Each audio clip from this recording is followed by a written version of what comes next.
Saludos, una bienvenida a Efecto Mariposa.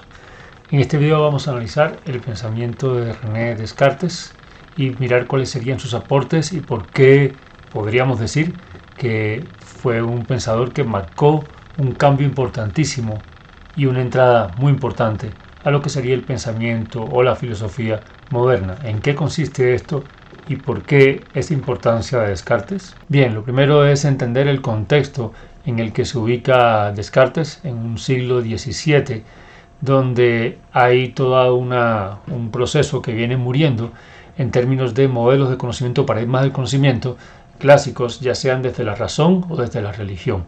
Y lo complicado, no obstante, que fue para su época enunciar sus preguntas, sus señalamientos con el ojo de la Inquisición encima de él, como estuvo también encima de Galileo Galilei. Vamos a mirar entonces aspectos, contextos, y espero aportarles lo suficiente con este análisis, sobre todo para que desarrollemos concepciones de investigación, entendamos modelos de pensamiento y hasta voy a proponerles cómo trabajar desde la metodología de Descartes en una metodología más actualizada, digámoslo así, y más apropiada a nuestras necesidades en términos de investigación y en mi caso como artista de investigación creación. Es imposible analizar cualquier pensamiento sin tener en cuenta su contexto histórico. Todo pensamiento es un devenir de su contexto histórico. ¿Qué pasa alrededor del momento en que esta persona está emitiendo sus juicios? Bueno, vamos a notar algunos elementos. Fundamentalmente, la incertidumbre ante la religión y la filosofía escolástica. Hay un momento histórico en el que está viviendo René Descartes que implica una incertidumbre, implica una crisis en los paradigmas de la religión y de la filosofía escolástica, y esto también es importante en las preguntas que él empieza a lanzar. Surge un protestantismo que erosiona a la misma Iglesia católica y que le permitió a él casi que un umbral, digamos que un contexto para desarrollar sus reflexiones y su pensamiento, sobre todo porque si bien, por supuesto, nace y crece en Francia, en su movimiento hacia los Países Bajos puede vincularse a este contexto de protestantismo que le sirve de marco para empezar a cuestionar los paradigmas que la religión había planteado anteriormente. Pero él encuentra que hay una herencia, hay toda una historia del pensamiento que se ha basado fundamentalmente, prácticamente, en suposiciones, no en certezas, digamos que en paradigmas absolutos que se imponen sobre la individualidad y que no dan ninguna certeza del conocimiento. Hablamos entonces de una concepción desde la religión que parece estar alejada muchas veces incluso de la realidad humana, y una concepción de la filosofía escolástica que se mueve justamente en paradigmas. En este sentido, curiosamente, pienso que Descartes es ligeramente antiplatónico o cuestiona la concepción de Platón, en tanto que se venía hasta ese momento heredando una noción de lo absoluto. Entonces es importante cómo Descartes cuestiona y marca un cambio en la manera de concebir el mundo y de pensar el mundo. Un cambio que implica el cuestionamiento ante suposiciones que se han vuelto paradigmas absolutos, pero que para él estaban alejadas de la realidad humana o del pensamiento mismo, o que no tenían certezas, eran paradigmas impuestos. Paradigmas que venían desde la concepción del mundo de las ideas de Platón, un mundo de las ideas absoluto, único, eterno, invariable, una verdad pura que además nadie podía constatar. Era algo prácticamente flotante que solamente podía definir en este caso, por ejemplo, Platón. Y lo mismo se había trasladado a la religión, esa concepción aérea, digamos, abstracta, de paradigmas absolutos que no tenían certezas ni lo requerían. Era un acto prácticamente de fe que se imponía sobre la humanidad prácticamente. Y considera entonces Descartes que ya no sirve, no vale la pena continuar con esos paradigmas absolutos que parece que nada tienen que ver con la vida y que no aportan al conocimiento. De hecho, limitan el acto de pensar, cuestionar, el acto de analizar, el acto de reflexionar desde un sí mismo, porque ese sí mismo se suprime en virtud, justamente, insisto, de un paradigma absoluto, generalizado, universal, homogéneo. Y no siente digamos en este caso Descartes, que haya certeza del conocimiento, y plantea que se necesita dar certeza al conocimiento. Por tanto, lo que va a buscar Descartes es una forma de dar certeza al conocimiento. Él empieza por ahí, por la pregunta o por la necesidad de que hay una certeza. Algo tiene que ser certero en el conocimiento. No puede ser todo el conocimiento una invención supuesta, heredada, que ya no se relaciona con las ciencias que él vive en su momento. Recordemos que también está relacionado con la geometría, con la matemática, y que no permite tener certezas, afirmaciones, casi que comprobaciones, confirmaciones. Por tanto, ya para él este conocimiento está vencido y la vida requiere otro tipo de conocimiento que de certeza. Pero ¿cómo encontrar certezas? ¿Cómo buscar certezas? Pues vamos ahora a esa parte, cómo desarrolla esta búsqueda de la certeza Descartes. Bueno, para empezar, no podría haber certezas si no hay experiencia. Y la única certeza que tiene Descartes hasta el momento es que hay un ser que existe y es su yo.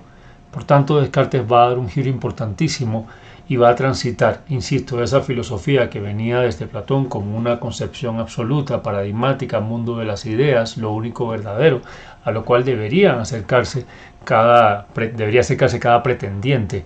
Imitarlo, ser una copia fiel y no ser simulacros apartes, según Platón, y como esto también se impuso en la herencia clásica, en todo el recorrido clásico hasta la religión y en la concepción escolástica que ya estaba, antecediendo a Descartes. Y para hacer ese giro total, y aquí empieza la filosofía moderna, pasamos de el conocimiento como algo ajeno, externo, absoluto, paradigmático, a una filosofía en primera persona, desde el yo, desde su experiencia. Esto también como respuesta a una idea de la razón absoluta que estaba dada anteriormente y en su momento, ya sea desde lo natural o desde lo sobrenatural, o sea, desde una ciencia absoluta o desde la religión. En este caso, hay una propuesta que se está planteando que implica una concepción de razón humana absoluta, y él le da un giro a esta razón humana hacia la experiencia propia y una filosofía que implica precisamente un filio, un enamoramiento con un conocimiento, una sabiduría que se intenta descubrir o encontrar. ¿Pero desde dónde? Pues según Descartes, desde el yo. Es una filosofía en primera persona. Y eso marcó el cambio al pensamiento moderno y creo que hasta contemporáneo. Estamos luchando en las academias porque haya ese lugar de enunciación en primera persona, desde el yo y desde su experiencia. Tengamos en cuenta también que Descartes se considera el padre de la geometría analítica, porque lo que va a hacer Descartes es la certeza, él encuentra las ciencias y cómo encontrar certeza en el pensamiento, en la filosofía, pues trasladando las concepciones de certeza de las ciencias, fundamentalmente la geometría y la matemática. Y con él también se desarrolla la concepción precisamente del plano cartesiano, desde la extensión cartesiana, aquello que existe por fuera. Busca fundamentalmente Descartes claridad y comprensión. Esa es su búsqueda. Como decíamos, ya se agotó, considera que no tiene ningún sentido un conocimiento que no implique ninguna certeza, que no sea constatable en la vida misma, que sea una invención prácticamente impuesta de forma absoluta, y él quiere buscar certeza a través de la claridad y la comprensión. ¿Cómo piensa hacer esto? Pues a partir de ideas que sean claras y distintas. Es un poco la plataforma que él propone. Ideas claras y distintas darían claridad, comprensión y certeza. ¿Cómo se asume o se entiende que sean claras o distintas? Pues son claras porque la mente reconoce los elementos que componen esta idea. Es clara en tanto que es clarificable. Digamos que es reconocible, y para entender sus elementos hay que coger una idea y separarla. Ahorita lo vamos a ver en pequeñas partes. Son ideas distintas porque no se confunde una idea con la otra. Las ideas tienen una singularidad propia y deben ser diferenciadas, así como pasa en la matemática precisamente, que es la metodología de la que él parte y traslada al campo del pensamiento. ¿Y cómo piensa llegar Descartes a esta certeza? A través de un método, el método cartesiano, que está dividido en los siguientes momentos o las siguientes etapas. Primero, la evidencia. Lo primero que necesita hacer Descartes es evidenciar, constatar que hay algo que existe, o sea que está partiendo de algo existente. en la metodología investigación-creación que haríamos, tendría que ver con confirmar y partir de elementos evidentes, o sea, de realidades que podríamos llamar hasta cierto punto, vamos a ver que no es tan seguro esto, pero hasta cierto punto concretas. ¿Qué es aquello que es una evidencia? Cualquier cosa que planteemos debe proceder de algo evidente, o sea, la evidencia va a ser el punto de partida, va a ser al revés. Entonces, en lugar de partir de una suposición y después hacerla evidente, él va a partir de algo que él constata, que es evidente, y ese es el punto de partida para proceder. Hay que plantear siempre una idea a partir de algo evidente, algo verdadero en lo inmediato, sin tener que acudir a parámetros ajenos a esa misma evidencia. O sea, no hay parámetros por fuera de la evidencia misma.